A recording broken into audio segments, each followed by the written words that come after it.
Welcome, dear viewers, to our channel. We're all about diving into the fascinating world of history, music, and the technology that's shaped our lives. Whether you're a history buff, a music lover, or a tech geek, there's something here for everyone. We're on a mission to explore the past, understand the present, and anticipate the future, all through the lens of music and technology. So, before we embark on this exciting journey, do us a favor.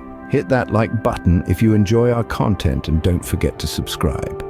We promise to deliver entertaining and enlightening videos every week. Now, without further ado, let's dive into today's topic. Have you ever questioned why your phone's playlist appears to have a better grasp of your preferences than your closest friend? Or why the music algorithm sometimes gets your music taste so wrong it's almost comical? Well, stay tuned as we take a trip down memory lane, back to the time when music was less about algorithms and more about atmosphere, and then fast forward to the present, where technology has revolutionized the way we experience music. Buckle up, folks, it's going to be a thrilling ride. Ever wondered why your phone's playlist knows you better than your best friend? You're not alone, it's all thanks to those clever little things called music recommendation algorithms. They're like that well-meaning aunt at family gatherings, always trying to matchmake you with songs they think you'll love, and sometimes they hit the nail right on the head. But let's be honest, there are those other times when they're so off the mark, you wonder if they've mistaken you for someone else, like when you're deep into a bluesy groove and suddenly out of nowhere pops up a techno beat that makes your eardrums want to file for divorce, or when you're in the zone, rocking out to some classic rock and the algorithm decides to throw in a polka tune for good measure. It's like mixing mustard with chocolate. Both are great on their own, but together I think not. Now let's take a step back in time to the days when music was less about algorithms and more about atmosphere. Picture this, a gramophone in the corner of the room, spinning a vinyl record, filling the air with the sweet sound of jazz or the soulful rhythm of blues. There were no algorithms to guide you, only your instincts and your love for music. You'd walk into a record store not knowing what you'd walk out with. It was like a treasure hunt, and the treasure was a beautiful melody that would stay with you forever. Yes, those were the days when music was a journey of discovery, not a predetermined path set by an algorithm. But don't get me wrong, technology has done wonders for music. It's allowed us to explore new genres, discover new artists, and listen to music from across the globe with just a click. So while we may laugh at those musical missteps, let's not forget the magic that technology brings to our musical experience. After all, without those missteps, we wouldn't appreciate the moments when the algorithm gets it right. It's safe to say, technology has given music a bit of a makeover.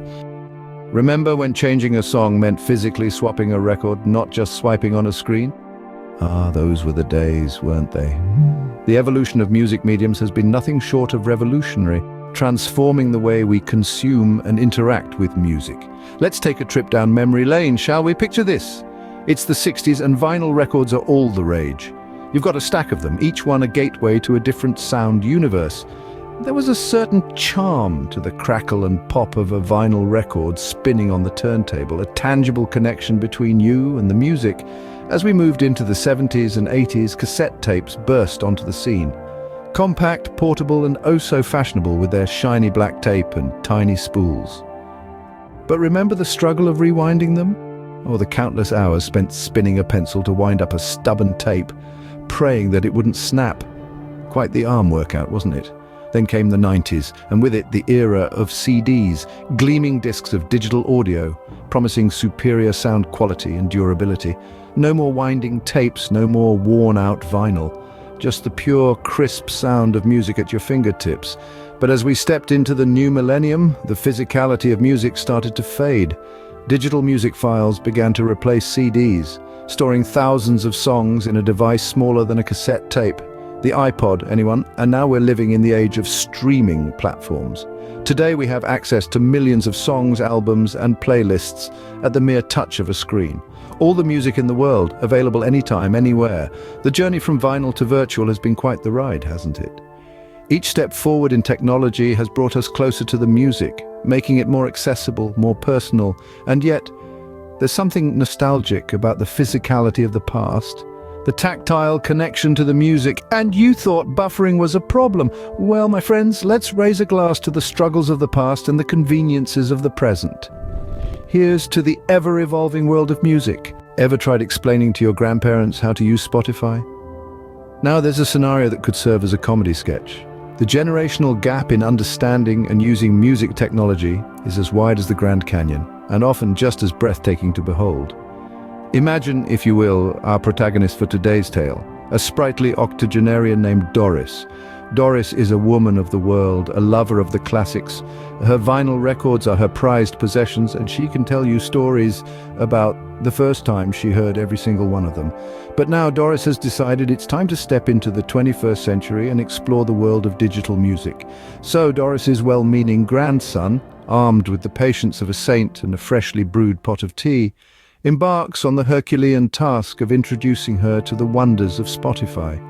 He shows her how to search for her favorite artists, how to create playlists, even how to discover new music based on her tastes. Doris nods along, a determined look on her face, but as they say, the road to her viral fame is paved with good intentions. Our dear Doris, in her attempts to craft the perfect playlist, accidentally hits the public button. Before she knows it, her eclectic mix of Beethoven, the Beatles, and a surprising amount of Bob Marley has gone viral. Doris is now a Spotify sensation, her playlist shared across generations, her musical taste the subject of countless internet debates. It's a beautiful chaos, really, watching different generations navigate the world of music technology. The digital natives, with their intuitive understanding of the latest apps, meet the analog aficionados, who can tell you the exact note at which a vinyl record skips. It's a symphony of confusion and understanding of new experiences mixed with a healthy dose of nostalgia. So the next time you find yourself exasperated trying to explain the difference between a podcast and a playlist, remember Doris. Embrace the chaos, enjoy the journey, and who knows, you might just end up with a viral sensation on your hands. After all, who knew Grandma had such a knack for reggae? Ever thought about how different silent discos would be without wireless technology? Let's dive into the world of silent discos, a phenomenon that truly embodies the marriage of music and technology. Imagine a room full of people, each one of them dancing, jumping, and grooving to the beat. But hold on, there's a twist. There's no music playing out loud. Instead, every individual's wearing a pair of wireless headphones, each tuned into a different frequency. This, my friends, is the magic of a silent disco. But what happens when technology takes a back seat? Let's conjure up a rather amusing scene. Picture the wireless connection failing mid-song.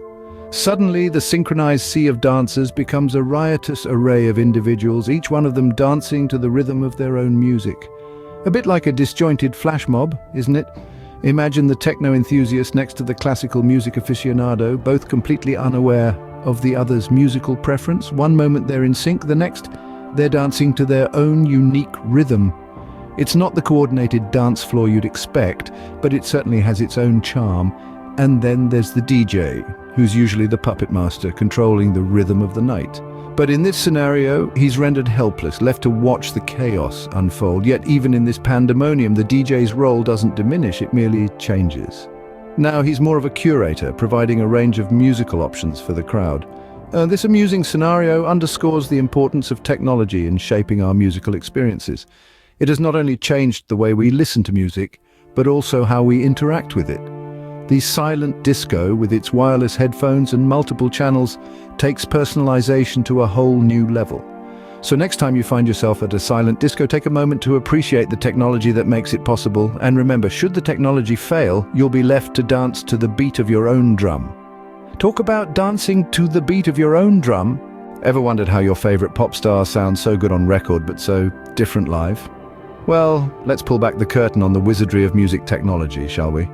It's time to talk about the marvel that is auto-tune and other music-enhancing technologies. You see, these wonderful tools can turn a croaky crow into a nightingale, a tone-deaf tortoise into a tuneful toucan. They're the secret sauce that makes many a pop star's studio album sound so delectably delicious. Now let's dive into a hilarious tale that might just tickle your funny bone. Picture this: a renowned artist who is, shall we say, a bit overly fond of autotune. We'll call him Pitchy Pete for the sake of anonymity. Now, Pitchy Pete was well known for his silky smooth tracks, each note hitting the mark with the precision of a guided missile.